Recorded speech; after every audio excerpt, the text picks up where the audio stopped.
Yes ma'am. Okay, हाँ ma'am. सो nucleic acid, screen share हो रही है सभी स्टूडेंट्स को? Yes ma'am. न्यूक्लिक एसिड क्या होते हैं? बायोमॉलिक्यूल हैं, यानी कि जैव अणु हैं और बड़े होते हैं, है ना, आकार में बड़े होते हैं, जैव बहुलक हैं, पॉलीमर हैं यानी बायोपॉलीमर है, जो कि मैं पढ़ देती हूँ एक बार, फिर मैं आपको अंडरस्टैंड करवाती हूँ।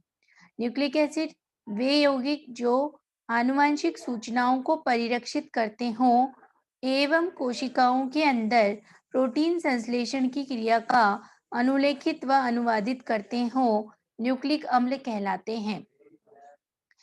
यौगिक यानी ऐसे सब्सटेंसेस जो कि जेनेटिक इंफॉर्मेशन का मतलब माता पिता से बच्चों के अंदर जो आनुवंशिक सूचनाएं होती हैं उनको एक पीढ़ी से दूसरी पीढ़ी के द्वारा पहुंचाने का काम कौन करता है? न्यूक्लिक अम्ल करते हैं। किस प्रकार से करते हैं? वो 2-3 क्रियाएं करते हैं, 2-3 प्रोसेसेस करते हैं। एक हो जाता है आपका प्रोटीन संश्लेषण, एक हो जाता है आपका अनुलेखित यानी ट्रांसक्रिप्शन, दूसरा होता है आपका ट्रांसलेशन। यानी कि हमें यहाँ पर 3 तरीके की प्रोसेस देखने को मिलती है। इन तीनों प्रोसेसेस के थ्रू ये जो न्यूक्लिक एसिड है, ये आनुवंशिक सूचना को एक पीढ़ी से दूसरी पीढ़ी में ले जाते हैं या फिर प्रिजर्व कर या परिरक्षित करके रखते हैं। दूसरा, न्यूक्लिक अम्ल जैव बहुलक है, यानी कि बायोपॉलीमर होते हैं जो न्यूक्लियोटाइडों के बहुलीकरण से बनते हैं। पॉलीमर का मतलब आप ये समझ लो, यहाँ पर स्पेलिंग गलत लिखी हुई है। पॉलीमर, यहाँ पॉलीमर का मतलब है कि ऐसा कोई भी सब्सटेंस जो छोटी छोटी यूनिट से मिलके बना हुआ हो, या ऐसा कोई भी यौगिक जो कि छोटे छोटे मोनोमर से मिलके बनता हो, यानी बहुत सारे मोनोमर मिलके एक पॉलीमर को बनाएंगे। पॉली मतलब बहुत सारे, ठीक है। सो न्यूक्लिक एसिड जैव बहुलक हैं और इनकी आधारभूत इकाई क्या है? न्यूक्लियोटाइड। अगर आपसे पूछा जाए कि न्यूक्लिक एसिड की क्रियात्मक और संरचनात्मक इकाई क्या है, तो आप क्या बोलोगे? न्यूक्लियोटाइड। अब न्यूक्लियोटाइड क्या होते हैं मैं आगे आपको समझाऊंगी कि न्यूक्लियोटाइड किस किस से मिलके बने हुए हैं, लेकिन न्यूक्लिक एसिड की जो संरचनात्मक और आधारभूत इकाई है वो है न्यूक्लियोटाइड। अब ये दोनों लाइन आपको अच्छे से क्लियर हो गई। अब थर्ड लाइन पे हम बात करते हैं। न्यूक्लिक एसिड या न्यूक्लिक अम्ल 2 प्रकार के होते हैं। पहला है डीऑक्सी राइबो न्यूक्लिक अम्ल या डीएनए जिसे हम बोलते हैं। दूसरा है राइबो न्यूक्लिक अम्ल जिसे हम आरएनए बोलते हैं। न्यूक्लिक अम्ल न्यूक्लियोप्रोटीन के रूप में पाए जाते हैं। न्यूक्लियोप्रोटीन के रूप में ये कहाँ-कहाँ पाए जाते हैं? एक तो न्यूक्लियस में, ये नीचे लिखा हुआ है देखो, लेकिन फिर भी मैं यहाँ एक बार लिख देती हूँ। न्यूक्लियस में, माइटोकॉन्ड्रिया में और क्लोरोप्लास्ट में। अगर प्लांट सेल की बात करते हैं तो क्लोरोप्लास्ट में ये न्यूक्लियोप्रोटीन के रूप में पाए जाते हैं। अब मैंने ये जो पोर्शन है ये पहले भी मैं पढ़ा चुकी हूँ, तो यहाँ से मुझे एक क्वेश्चन याद आता है कि हम यहाँ पर इसको न्यूक्लियोप्रोटीन कैसे बोल रहे हैं? न्यूक्लियोप्रोटीन का क्या मतलब है? कोई बताएगा मुझे? मैम न्यूक्लियस में पाया जाता है ये ठीक है, प्रोटीन। ठीक है। न्यूक्लिक एसिड जो न्यूक्लियस में पाए जाते हैं उन्हें न्यूक्लिक एसिड बोलते हैं, लेकिन न्यूक्लिक अम्ल न्यूक्लियोप्रोटीन के रूप में पाए जाते हैं। इस लाइन को कोई क्लियर कर सकता है? ये जो मैंने हाईलाइट की है।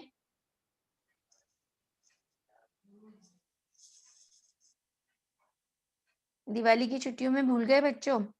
मैंने उस दिन भी आपको बताया था कि न्यूक्लिक एसिड में 3 चीजें मिलती हैं। क्या-क्या? प्रोटीन, है ना? Nucleic yes acid ma'am. और क्या मिलता लिपिड्स। है? लिपिड्स। Very good. तो न्यूक्लियोप्रोटीन में अगर हम बात करें तो कौन से प्रोटीन की बात की थी मैंने? हिस्टोन प्रोटीन की, है ना? हिस्टोन, हाँ। हाँ, इसीलिए इसको बोलते हैं न्यूक्लियोप्रोटीन। जब हम न्यूक्लिक एसिड की बात करते हैं तो न्यूक्लिक एसिड के अंदर 2 चीजें होती हैं। एक तो न्यूक्लिक एसिड खुद, जिसमें डीएनए या आरएनए हो सकता है, plus histone protein plus fat या लिपिड। तो लिपिड को हम थोड़ा सा इग्नोर भी कर सकते हैं, लेकिन ये जो दो मेन चीजें हैं, इन दोनों की वजह से न्यूक्लिक अम्ल क्या किस रूप में पाए जाते हैं, न्यूक्लियो प्रोटीन के रूप में। बट आप ये ध्यान रखो कि अगर आपसे कोई पूछे कि न्यूक्लिक एसिड में क्या क्या चीजें होती हैं, तो आप वो तीनों बताओगे, न्यूक्लिक एसिड, हिस्टोन प्रोटीन और लिपिड मॉलिक्यूल। ठीक है, अब हम आगे चलते हैं।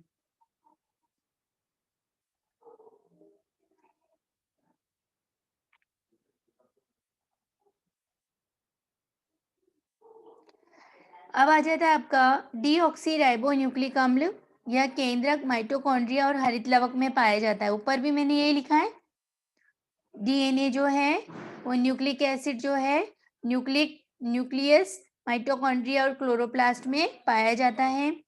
दूसरा, राइबो न्यूक्लिक एसिड या आरएनए, ये कोशिका द्रव्य में पाया जाता है। और जनरली जो आरएनए है, देखो मैं एक आपको बात समझाना चाहती हूँ कि most of the living organism, अब लिविंग ऑर्गेनिजम्स में क्या क्या आते हैं, हमारे प्लांट्स आते हैं, एनिमल्स आते हैं जिनमें कि हम खुद भी हैं, तीसरा हमारे माइक्रो ऑर्गेनिज्म आते हैं।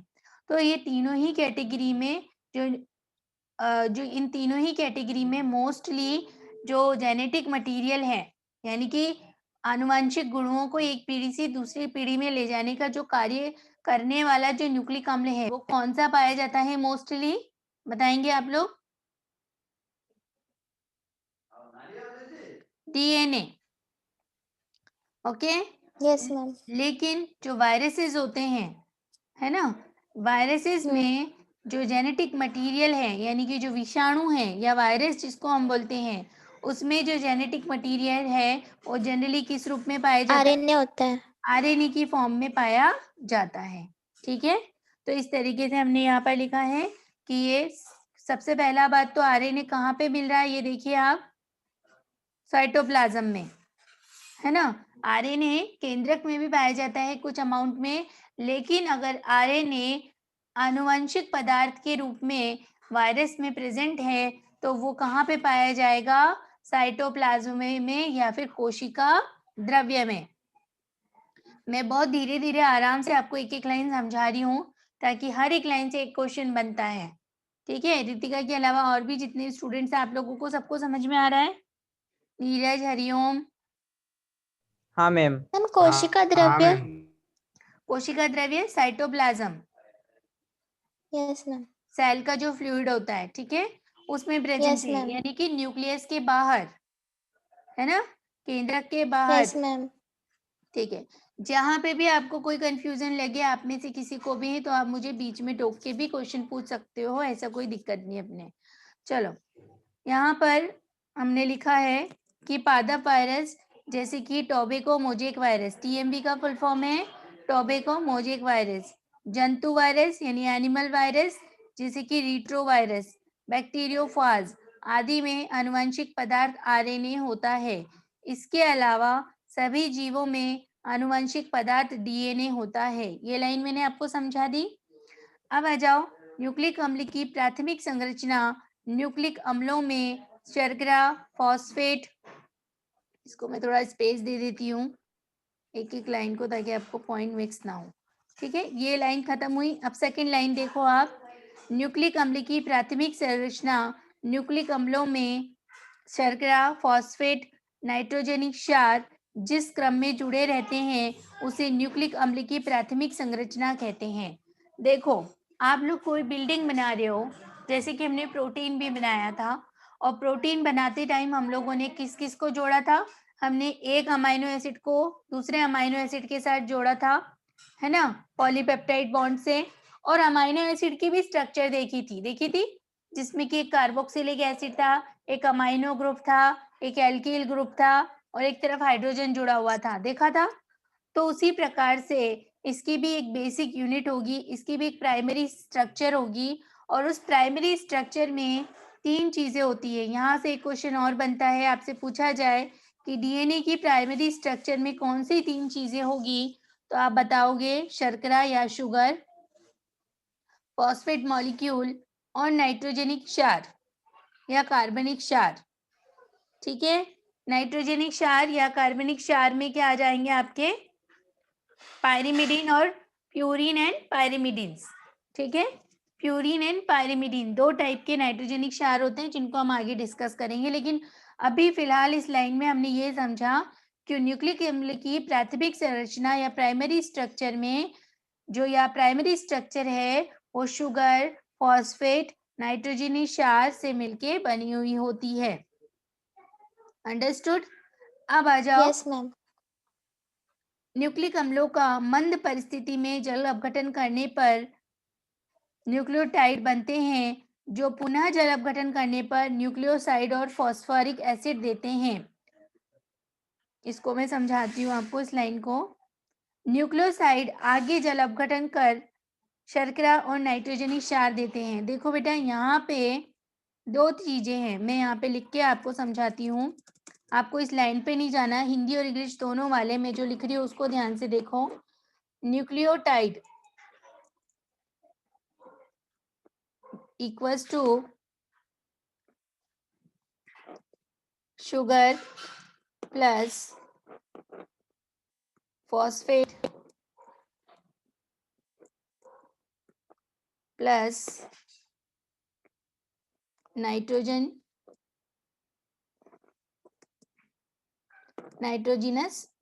बेस। मैंने इसे शॉर्ट फॉर्म में लिख दिया। ठीक है, ये आपका न्यूक्लियोटाइड, यानी एक न्यूक्लियोटाइड में ये तीनों चीजें होगी। जब इसका जल अपघटन हो जाएगा या हाइड्रोलाइसिस हो जाएगा न्यूक्लियोटाइड का, तो हमें एक मिलेगा न्यूक्लियोसाइड।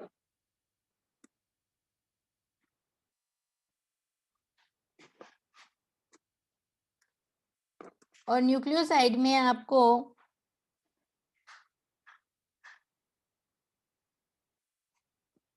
केवल शुगर प्लस नाइट्रोजिनस बेस मिलेगा।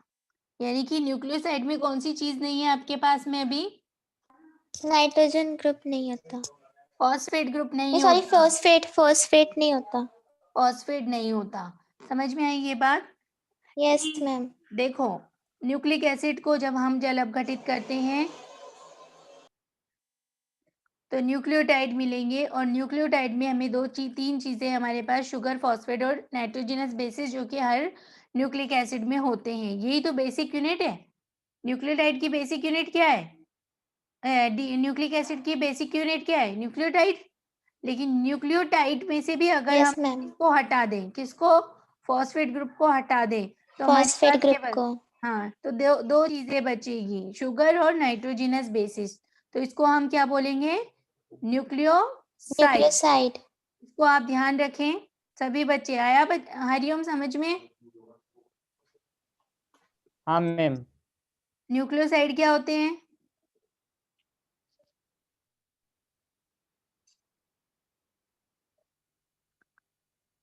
बताओ, न्यूक्लियोसाइड्स क्या होते हैं? न्यूक्लियोसाइड्स में क्या क्या चीजें होती है बताइए? Sugar plus nitrogen base. बस, क्या नहीं होता है? Phosphate group. फॉस्फेट ग्रुप नहीं होता। ठीक है, ठीक है। Yes ma'am. एक हाँ हमारा मैम। डीएनए, जैसे हम एग्जांपल लेते हैं, हम एक न्यूक्लिक एसिड का एग्जांपल लेते हैं डीएनए का। तो डीएनए जो है हमारा बना हुआ होता है न्यूक्लियोटाइड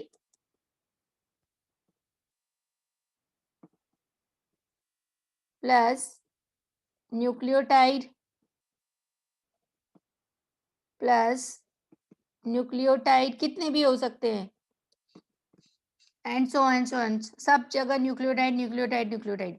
यानी कि डीएनए या फिर आरएनए को भी हम ऐसे ही बोले तो आरएनए। आरएनए में भी हमारे पास यही सेम चीज होती है, बस वहां पर क्या डिफरेंस आता है वो मैं आपको आगे बताऊंगी। ये देखिए, तो हमारा जो, चाहे वो डीएनए हो चाहे आरएनए हो, उसकी जो बेसिक यूनिट है या स्ट्रक्चरल या फंक्शनल यूनिट जो है, आधारभूत इकाई, वो क्या होती है? न्यूक्लियोटाइड। और न्यूक्लियोटाइड में 3 चीजें हैं, शुगर, फॉस्फेट और नाइट्रोजिनस बेस। अगर इसमें से फॉस्फेट हटा दिया जाए तो क्या कहलाएगा? न्यूक्लियोसाइड। यहाँ तक सबको क्लियर हो गया है? Yes ma'am. चलो, अब हम आगे चलते हैं। अतः न्यूक्लिक अम्लों के जल अपघटन से 3 प्रकार के यौगिक प्राप्त होते हैं। 3 प्रकार के यौगिक प्राप्त होते हैं, शर्करा, फॉस्फेट और नाइट्रोजिनस बेसिस, है ना। अब आपसे कोई पूछे, एक क्वेश्चन और आपको यहाँ मिल गया कि जब न्यूक्लिक अम्लों का जल अपघटन किया जाता है तो कितने प्रकार के यौगिक प्राप्त होते हैं, तो आप लिखोगे 3 प्रकार के। कौन कौन से? पेंटोज शर्करा, नाइट्रोजिनस बेसिस या नाइट्रोजिनस क्षार और फॉस्फेट ग्रुप। समझ में आ गई आपको बात? अब यहाँ पर हम एक एक यौगिक को ध्यान से पढ़ेंगे। यौगिक माने सब्सटेंसेस, यानी कि न्यूक्लिक एसिड्स का जब हाइड्रोलाइसिस किया जाता है तो हमें 3 टाइप के सबस्ट्रेट मिलते हैं। तो पहला सबस्ट्रेट हमारे पास में क्या दिखाई दे रहा है आपको? पेंटोज शुगर, शर्करा। हाँ, या उसको बोल सकते हैं पेंटोज शर्करा। तो मैं पढ़ती हूँ, फिर आप समझना इस चीज को। डीएनए व आरएनए दोनों में 5 कार्बन युक्त शर्करा पाई जाती है जिसे पेंटोज शुगर कहते हैं। डीएनए में बीटा D2 डीऑक्सीराइबोज शर्करा और आरएनए में बीटा राइबोज शर्करा पाई जाती है। ये दोनों शर्कराएं कार्बन नंबर 2 पर स्थित ऑक्सीजन की उपस्थिति में भिन्न होती है। अच्छा, मैं तो इसको बहुत अच्छे से समझाऊंगी, लेकिन आप में से कोई मुझे इसे समझा सकता है?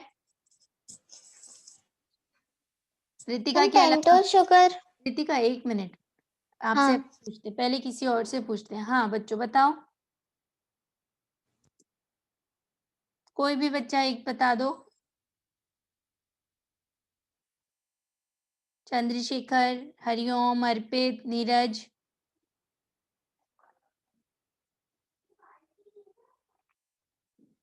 कोई भी।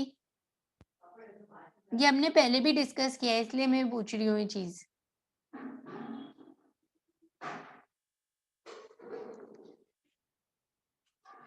बता रहे हैं?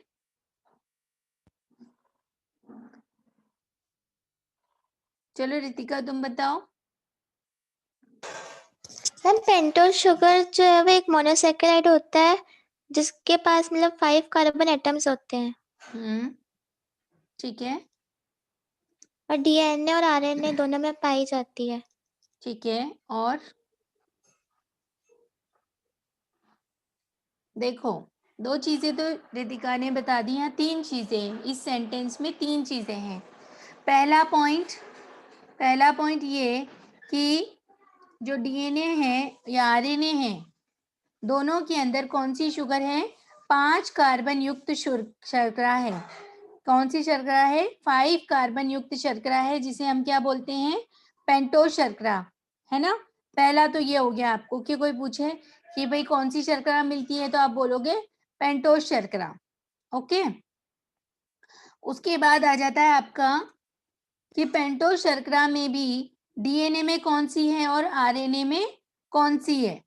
तो डीएनए में जो है वो आपकी बीटा D2। आपसे कोई भी पूछे कि डीएनए में कौन सी शर्करा है भाई, तो आप बोलोगे डीएनए में बीटा D2 डीऑक्सीराइबो शर्करा है। ये शर्करा का पूरा नाम है, ठीक है।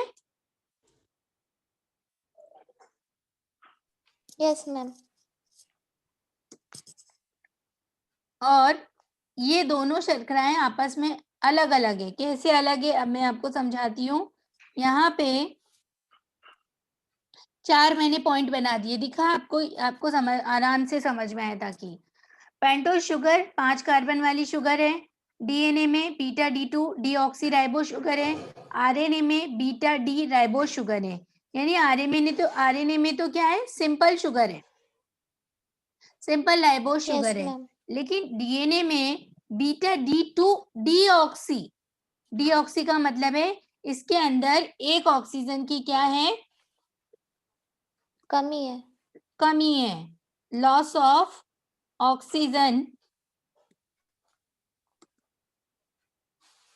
Oxygen molecule. एक ऑक्सीजन मॉलिक्यूल की क्या है यहाँ पर?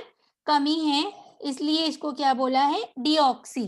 केवल ये दोनों के अंदर अंतर है। इसमें एक ऑक्सीजन डीएनए में कम है और आरएनए में प्रस्तुत है। तो यहाँ नीचे लाइन में लिखा है ये दोनों शर्कराएं कार्बन नंबर 2 पर स्थित ऑक्सीजन की उपस्थिति में भिन्न होती हैं। ये क्वेश्चन का आंसर है कि डीएनए और आरएनए में पाई जाने वाली शर्करा किस प्रकार से भिन्न होती है। तो उसका आंसर है आपके पास कि ये कार्बन नंबर 2 पर उपस्थित ऑक्सीजन की उपस्थिति में भिन्न होती है। ये पॉइंट समझ में आ गया चारों पांचों को? Hariom Chandrashekhar? Yes ma'am. Yes ma'am. अच्छे से?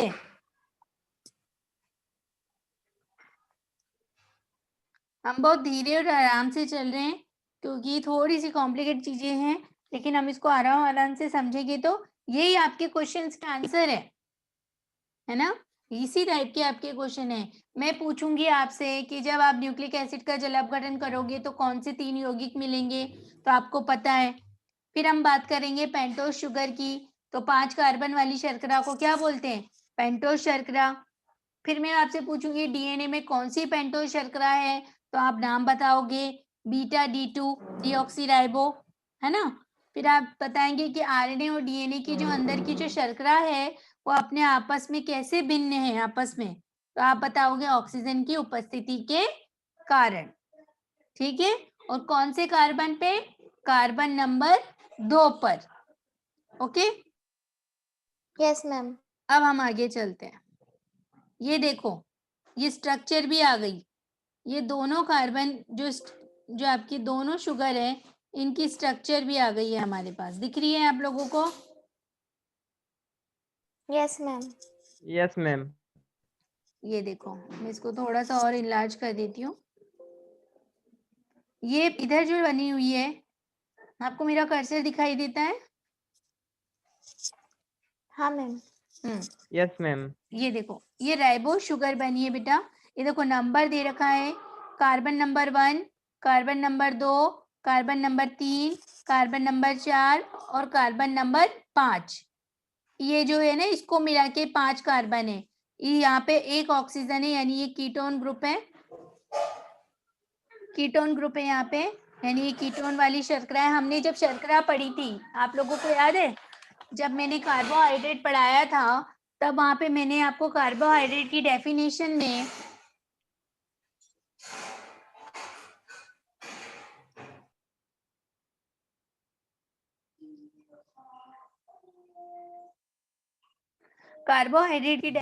में मैंने बोला था कि कार्बोहाइड्रेट या तो कीटोन्स होते हैं या फिर एल्डिहाइड होते हैं, ऐसा मैंने बताया था।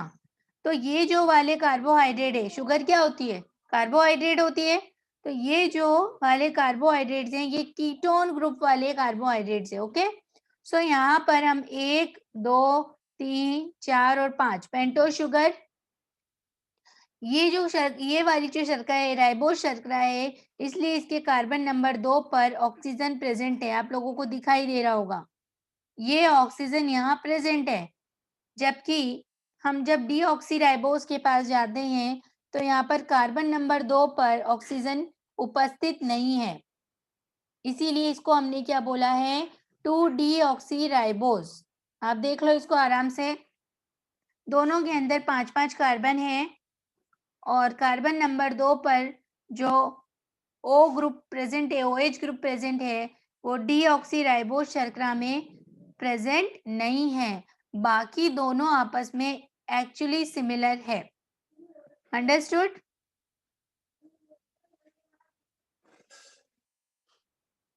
Yes ma'am. ये आपका पहला यौगिक हो गया। दूसरा यौगिक या दूसरा सब्सटेंस की अगर हम बात करें तो हमारे पास आता है फॉस्फेट ग्रुप या फिर फॉस्फोरिक एसिड। इसको या तो हम फॉस्फेट ग्रुप बोल सकते हैं या फिर फॉस्फोरिक एसिड भी बोल सकते हैं। फॉस्फोरिक एसिड का स्ट्रक्चर आपको दिखाई दे रहा है, फॉस्फेट है और फॉस्फेट में आपके पास फॉस्फेट की वैलेंसी कितनी होती है? 5। जैसे कार्बन की वैलेंसी या संयोजकता 4 होती है, उसी प्रकार से फॉस्फेट या फॉस्फोरस की जो वैलेंसी होती है या संयोजकता होती है वो होती है 5। ठीक है? तो यहाँ पर एक ऑक्सीजन ग्रुप डबल बॉन्ड से जुड़ा हुआ है और 3 हाइड्रोक्सिल ग्रुप या 3 OH group single single bond द्वारा आपस में जुड़े हुए हैं। तो this is the phosphoric acid. Simple है, इसकी स्ट्रक्चर मैंने आपको दिखा दी। आगे चलते हैं हम लोग। ये दोनों में यानी दोनों न्यूक्लिक एसिड में सेम होता है। फॉस्फोरिक एसिड डीएनए में भी यही वाला होगा और आरएनए में भी यही वाला होगा। नेक्स्ट, नाइट्रोजनी क्षार, ये इंपॉर्टेंट है, इसको हमें समझना होगा क्योंकि ये दोनों में अलग अलग होते हैं। नाइट्रोजनी अम्लों में या न्यूक्लिक अम्लों में 2 प्रकार के नाइट्रोजनी क्षार या बेस पाए जाते हैं। रितिका, मैं यहाँ बेस लिख देती हूँ ताकि आपको अंडरस्टैंड हो जाए, बाकी तो हिंदी यस चल मैम। रही है। देखो, न्यूक्लिक अम्लों में 2 प्रकार के नाइट्रोजनी क्षार होते हैं। कौन कौन से? प्यूरीन्स एंड पिरिमिडिन्स। या मैं फिर से एक बार लिख देती हूँ आप लोगों के लिए।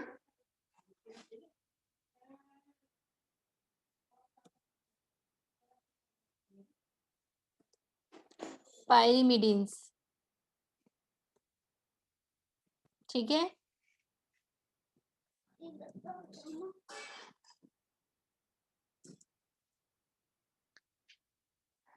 प्यूरीन्स एंड पिरिमिडिन्स। आगे चलते हैं हम लोग। अब प्यूरीन क्या होते हैं और पिरिमिडीन क्या होते हैं? तो पहला हम ले लेते हैं। पहला तो हमने पॉइंट ये देखा कि जब हमने न्यूक्लिक एसिड का जल अपघटन किया तो हमें 3 यौगिक मिले, शुगर, फॉस्फोरिक एसिड और नाइट्रोजनी क्षार। शुगर और फॉस्फोरिक एसिड को हम देख चुके हैं। हमारे पास अब है नाइट्रोजनी क्षार, और नाइट्रोजनी क्षार भी 2 प्रकार के होते हैं। पहला होता है प्यूरीन और दूसरा होता है पिरिमिडीन। ठीक, अब पहला उसमें भी हम देख रहे हैं प्यूरीन। प्यूरीन में इन नाइट्रोजनी क्षारों में कौन सी वलय? वलय का मतलब है रिंग। प्यूरीन रिंग पाई जाती है। मैम हेट्रोसाइक्लिक होता है, एरोमेटिक। हाँ, एरोमेटिक कार्बोहाइड्रेट्स हैं ये। एरोमेटिक का मतलब है कि इनमें रिंग बनती है। ठीक है, अभी हम लोग आगे जाके इसको डिस्कस करते हैं कैसे इसकी स्ट्रक्चर डी भी देखेंगे तो इसको देख लेंगे। बाकी देखो, प्यूरीन क्षार, इन इन नाइट्रोजनी क्षारों में प्यूरीन वलय पाई जाती है या प्यूरीन रिंग होती है। आप तो ये समझ लो अभी, ठीक है। प्यूरीन क्षार में प्यूरीन वलय पाई जाती है या प्यूरीन रिंग होती है। प्यूरीन रिंग प्यूरीन क्षार भी 2 होते हैं। कौन कौन से? एडिनिन और गुआनिन। दिखाई दे रहा है आप लोगों को? प्यूरीन भी 2 टाइप के होते हैं, एडिनिन और गुआनिन, ए और जी। दोनों यस मैम। प्यूरीन क्षार नाइट्रोजन 9 के द्वारा शर्करा के कार्बन 1 से जुड़ते हैं। ये इंपॉर्टेंट लाइन है, इसको एज इट इज लर्न करना है। अभी स्ट्रक्चर देखेंगे तब पता चलेगा इसका क्या मतलब है ना। नाइट्रोजन, क्योंकि देखो हमारे पास 3 चीजें हैं नाइट्रोजन न्यूक्लिक एसिड के अंदर, और तीनों आपस में जुड़ी हुई हैं। तो जो नाइट्रोजिनस बेस है वो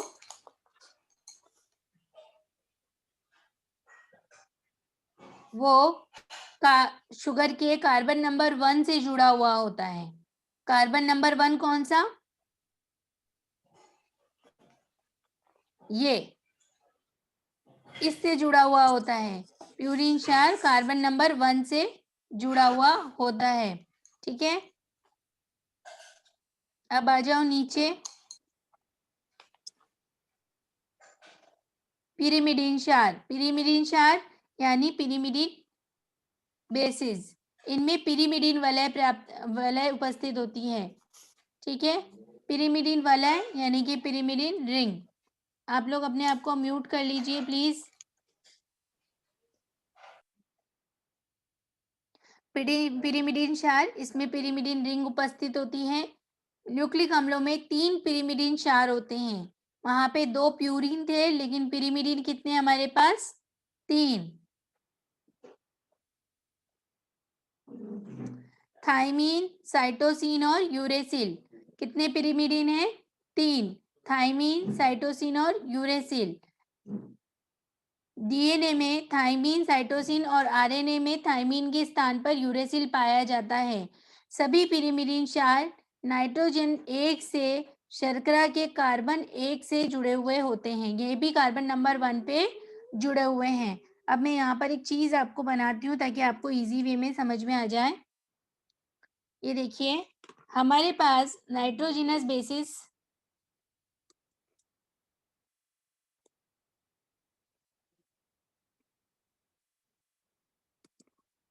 या जो हमारे नाइट्रोजिनस क्षार है वो कितने टाइप के हैं?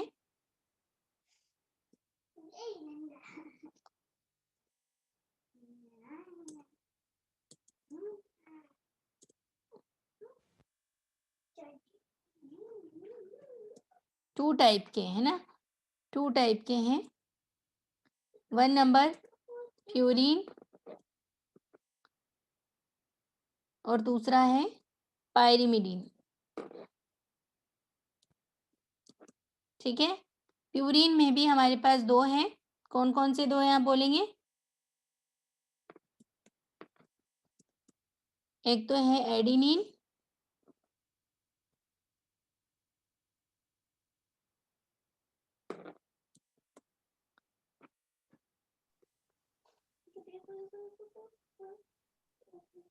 And guanine. guanine, ठीक है, सिंपल लिख रही हूँ मैं ताकि आपको समझ में आ जाए, सिंपल। और इसमें पायरिमिडीन में कौन कौन से थे? 3। आपको बस इनके नाम भी याद रख लोगी ना तो भी बहुत है। Thymine, cytosine and uracil. ठीक है,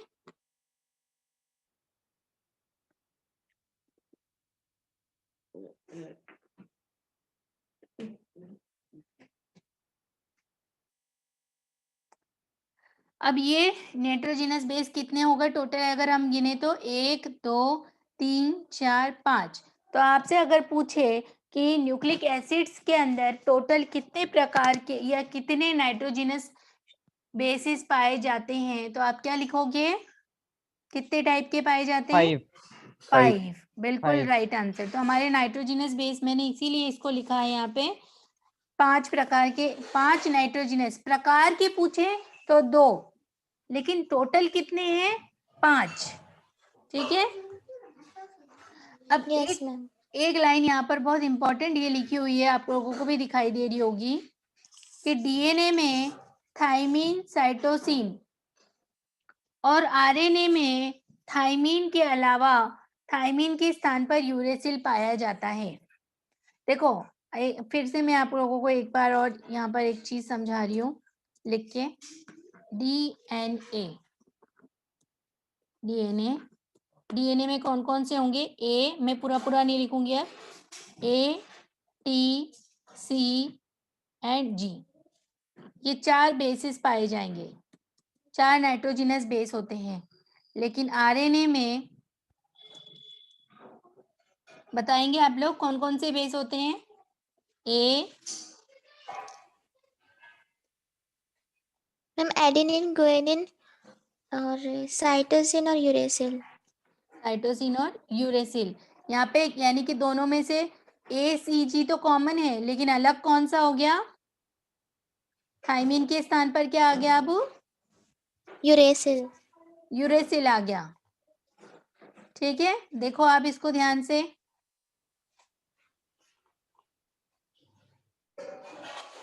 दिखाई दे रहा है? Yes ma'am. हाँ मैम। तो डीएनए और आरएनए में यही अंतर होता है कि डीएनए में 4 है और आरएनए में भी 4 है ना? और इन चारों में से डीएनए में थाइमीन है लेकिन आरएनए में यूरेसिल है। बस यहाँ तक क्लियर है? मैं आगे बढ़ू? Yes ma'am. Yes चलो मैम। चलो, अब आ जाते हैं, फिर से वही चीजें हैं, एक बार हम लोग फिर से इसको देखेंगे, फिर पीपीटी पे चलेंगे। पीपीटी पे हमें स्ट्रक्चर्स और सारी चीजें देखने को मिलेगी। ये न्यूक्लियोटाइड रेखीय फैशन में बहुलीकरण से बने हैं।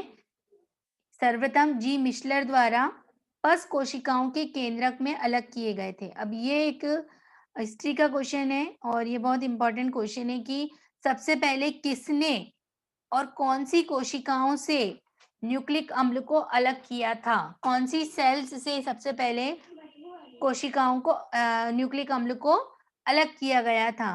ठीक है, ये मिशलर ने किया था पस सेल्स से। ठीक है, पस सेल्स की पस सेल्स के जो केंद्रक है उनसे न्यूक्लिक अम्लों को निकाला था। अल्टमान ने 2 प्रकार के न्यूक्लिक अम्ल की उपस्थिति बताई। अल्टमान जो थे उन्होंने बताया कि हमारे पास 2 टाइप्स के क्या होते हैं, न्यूक्लिक एसिड होते हैं। तो एक क्वेश्चन आपका ये बन गया कि अल्टमान ने किसने बताया कि न्यूक्लिक एसिड 2 टाइप्स के होते हैं, तो आपका आंसर होगा अल्टमान। ओके, या आपसे पूछे कि सबसे पहले न्यूक्लिक अम्लों की खोज किसने की और कौन सी कोशिकाओं में की, तो आपका आंसर ये वाला होगा, मिशलर वाला। ठीक है, उसके बाद हमने ये बात कर ही ली थी कि शर्करा नाइट्रोजनस क्षार और फॉस्फोरिक एसिड से मिलके बने हैं। आगे हम चलते हैं फिर से। डीएनए सभी जीवों के अलावा आनुवंशिक सूचनाओं का बड़ा संचायक होता है। उपस्थिति रेखीय डीएनए, हिंदी मीडियम वालों के लिए, रितिका तुम्हारे लिए तो वो बेस्ट रहेगी पीपीटी, फिर भी तुम इसमें से आराम से पढ़ सकती हो। उपस्थिति Yes, यानी ma'am. कहाँ प्रेजेंट है? रेखीय डीएनए केंद्रक में गुणसूत्रों में अधिकतम मात्रा में पाया जाता है। जो डीएनए होता है ना, वो कहाँ पाया जाता है? केंद्रक के अंदर, क्रोमोसोम में। क्रोमोसोम कहाँ उपस्थित होते हैं? केंद्रक में। और केंद्रक के अंदर क्रोमोसोम जो है उसके अंदर डीएनए प्रस्तुत होता है, उपस्थित होता है।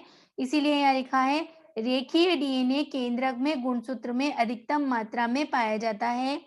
यह डीऑक्सीराइबोन्यूक्लियोप्रोटीन या क्रोमेटिन पदार्थ के रूप में आधारभूत प्रोटीन के साथ कॉम्प्लेक्स बनाता है। मैं अभी इसको अच्छे से आप लोगों को वहाँ पीपीटी में समझाऊंगी कि मैं क्या बोलना चाह रही हूँ।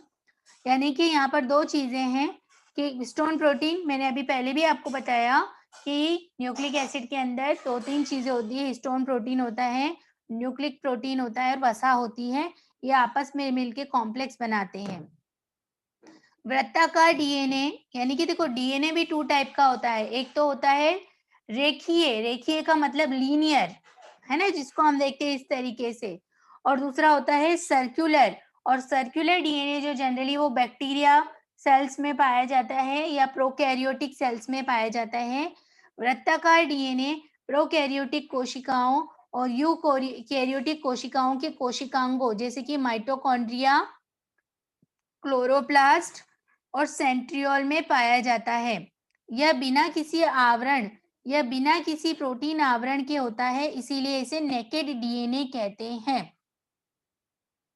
तो आपसे पूछा जाए, और ये जो क्वेश्चंस पढ़ रहे हैं ना हम लोग, ये आपकी कॉम्पिटिटिव एग्जाम्स में आने वाले भी क्वेश्चन है कि आपसे पूछे कि नेकेड डीएनए कहाँ पाया जाता है, तो आपने पढ़ा है, आप बता सकते हो कि नेकेड डीएनए जो है वो यूकैरियोटिक कोशिकांगों जैसे कि माइटोकॉन्ड्रिया, क्लोरोप्लास्ट और सेंट्रियोल में पाया जाता है। दूसरा, इसको नेकेड डीएनए क्यों बोलते हैं? क्योंकि इस पे किसी भी प्रकार का प्रोटीनियस आवरण नहीं होता है। यहाँ पे आप लोग बताइए, कुछ समझ में आया आप लोगों को? नहीं तो हम फिर से अभी मैं एक बार रिपीट तो करूंगी ही सही। किसी भी बच्चे को कोई भी दिक्कत हो इसमें तो बताओ, पीपीटी पे मैं बना के भी समझाऊंगी डायग्राम। पूछ लो बेटा।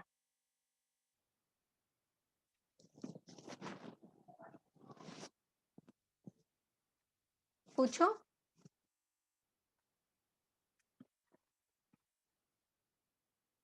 वरना मैं पूछती हूँ फिर आप लोगों से क्वेश्चन शुरू से। हरिओम।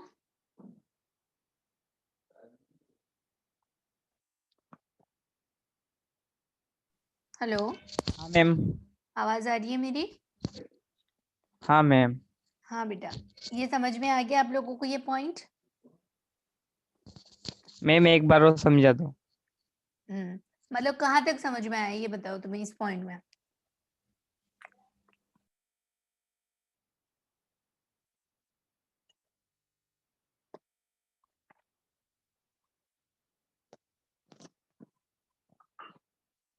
देखो, ये तो समझ में आ ही गया होगा कि न्यूक्लिक अम्ल 2 प्रकार के होते हैं, हम कब से यही गाना गा रहे हैं, ठीक?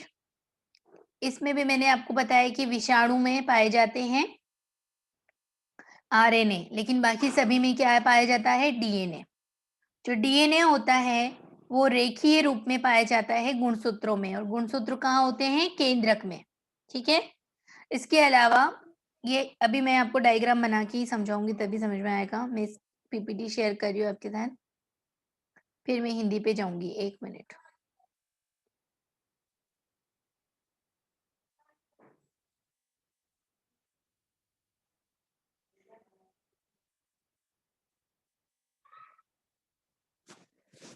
स्क्रीन शो हुई है आपको? Yes ma'am.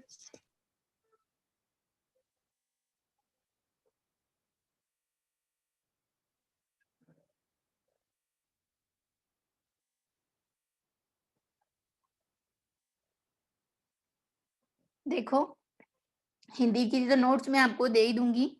अब ये देखो, अ,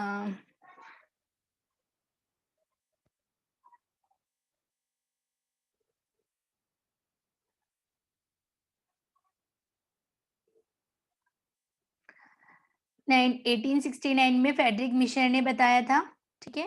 उन्होंने न्यूक्लियाई से एनालाइज करके इसको एक्सट्रैक्ट किया था। ये पॉइंट हम पढ़ चुके हैं, ठीक है? इसमें जो निकलता है वो फॉस्फोरस और नाइट्रोजनस बेसिस निकलते हैं, ये भी हम पढ़ चुके हैं। इसको हम न्यूक्लिक एसिड्स के रूप में जानते हैं, ये भी बताया था। उसके बाद में एवेरी, मैक्लॉयड और मैककार्टी ने इसको बताया कि ये जेनेटिक मटेरियल है। डीएनए को किसने बताया कि ये जेनेटिक मटेरियल है? एवेरी, मैक्लियॉयड और मैककार्टी, ये भी एक इम्पॉर्टेंट चीज़ है। इन्होंने बताया कि ये आनुवंशिक पदार्थ है। अब आगे चलते हैं। डीएनए को अगर हम समझे तो ये 4 स्ट्रक्चर में पाया जाता है। अब यहीं पे मैं आपको डायग्राम बनाना चाह रही हूँ, जो मैंने हिंदी वाले नोट्स में अभी हमने पढ़ा कि ये जो डीएनए है, मैं कोशिका बना देती हूँ आपके। ये कोशिका और बड़ी कोशिका बना देती हूँ। ये कोशिका,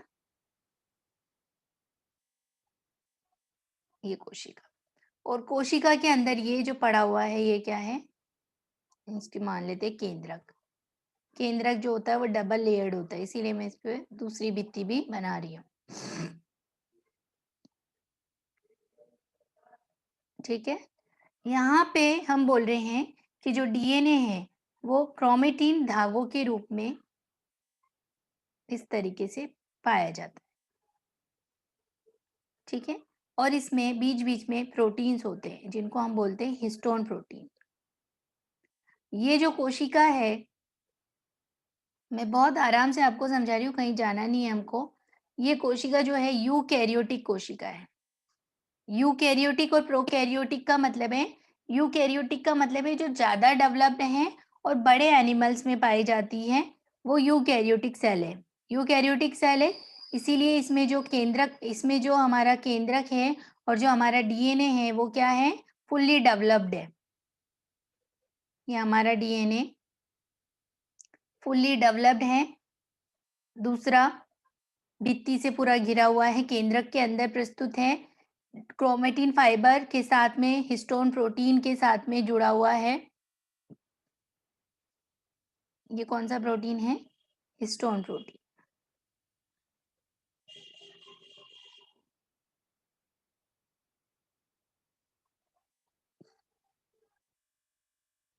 ठीक, यूकैरियोटिक कोशिका, उसका केंद्रक, केंद्रक के अंदर क्रोमेटिन के रूप में डीएनए और डीएनए के साथ में जुड़े हुए हैं हिस्टोन प्रोटीन्स।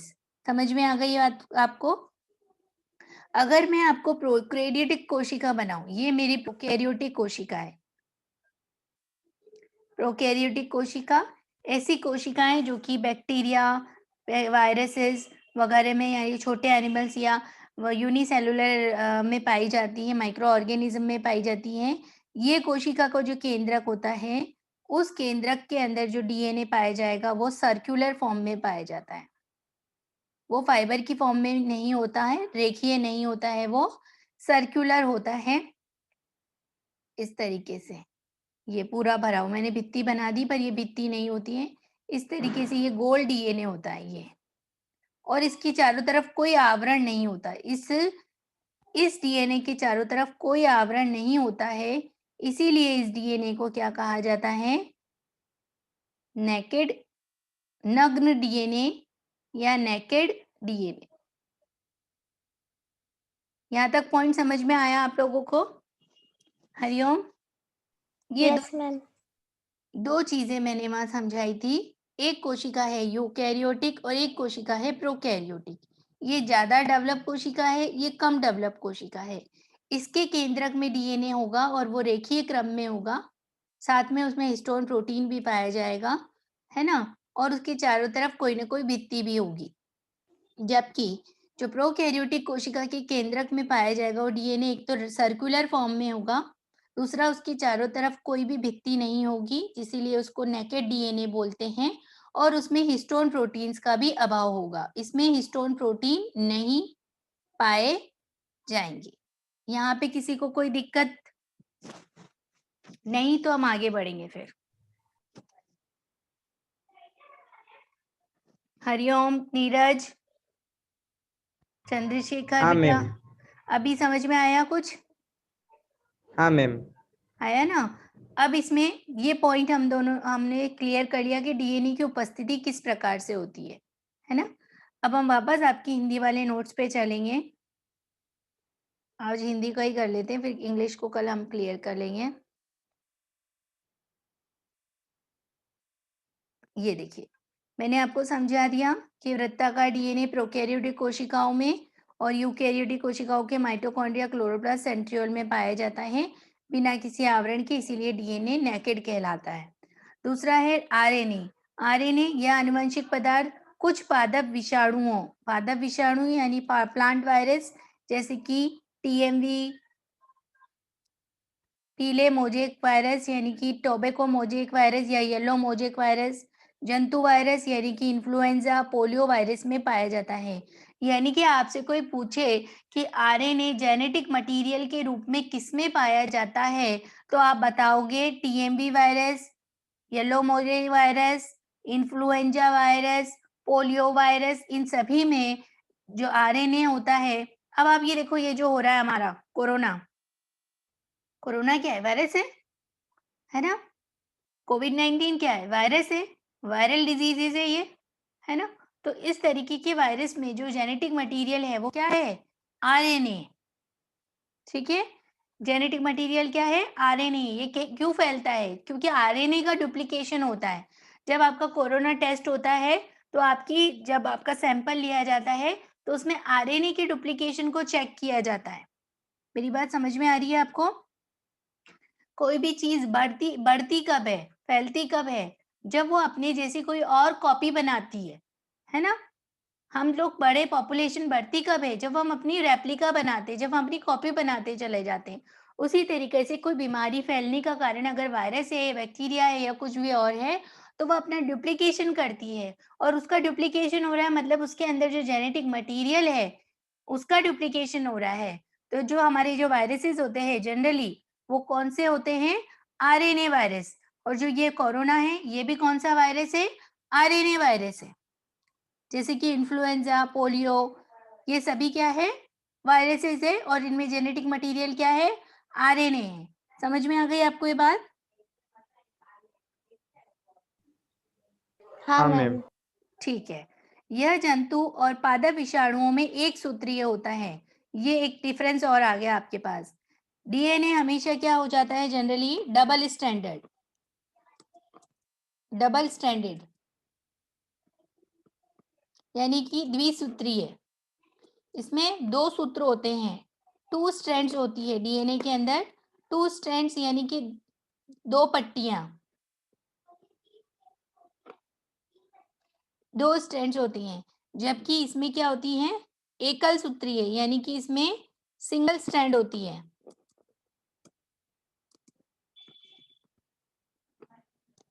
ना? सिंगल स्ट्रैंड होती है। परंतु परंतु कुछ पादपों में द्विसूत्रीय नॉन हेरिकल रियो वायरस पाया जाता है। लेकिन देखो अपवाद स्वरूप सभी जगह होते हैं, तो कुछ पादपों में जो आरएनए है वो द्विसूत्रीय और नॉन हेलिकल भी होता है। तो ये आप याद रखोगे कि कौन से वायरस में होता है द्विसूत्रीय, तो आपको आंसर मिल जाएगा रियो वायरस के अंदर। ठीक है, रियो वायरस के अंदर द्विसूत्रीय होता है आरएनए। वैसे जनरली कैसा होता है, सिंगल स्ट्रैंडेड, लेकिन डबल स्ट्रैंडेड की बात करेंगे तो रियो वायरस में होता है। यहाँ तक मुझे लगता है आप लोगों को कुछ कुछ समझ में आया होगा। ये नोट्स आप लोगों के पास है ना गूगल क्लासरूम पे?